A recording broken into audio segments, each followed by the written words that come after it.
Comme promis, nous revenons à l'événement politique et diplomatique de la journée, la présence à Paris de messieurs Rabin, Peres et Arafat, qui ont reçu conjointement à l'UNESCO cet après-midi le prix Félix Houphouët-Boigny, récompensant leurs efforts en faveur de la paix, prix décerné par un jury international présidé par Henry Kissinger. Reportage Olivier Lerner.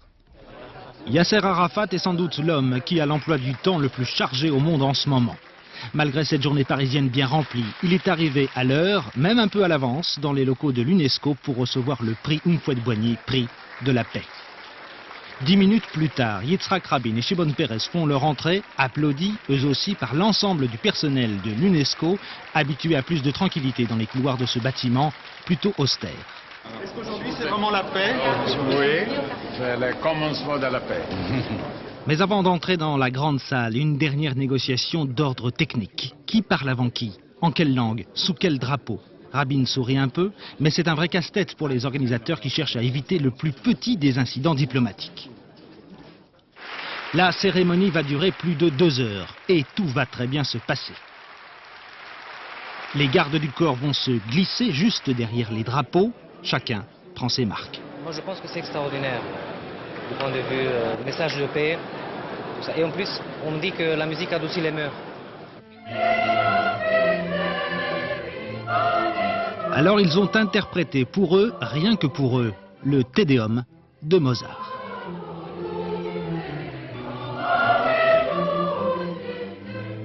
Moment de répit pour ces négociateurs hors pair, aujourd'hui récompensés de leurs efforts.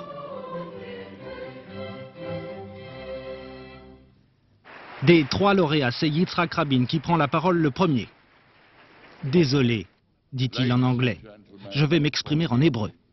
Rabin un peu fâché. Le drapeau israélien est noyé parmi 182 autres. Il parle juste devant le drapeau bleu des Nations Unies. Shimon Peres lui succède. Il s'adresse à Yasser Arafat en ces termes. « Cher nouveau partenaire », lui dit-il en anglais. L'ambiance se détend un peu. Enfin, Yasser Arafat. Il prend place derrière les micros, sans aucun drapeau palestinien. Il parle en arabe. « Vous êtes nos nouveaux voisins.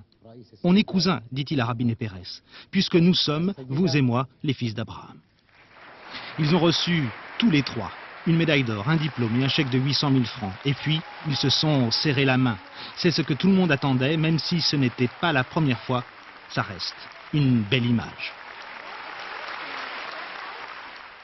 Voilà, on l'a dit dans leurs discours respectifs, Yasser Arafat et Yitzhak Rabin ont tous deux souligné la nécessité de donner rapidement une traduction concrète au processus de paix.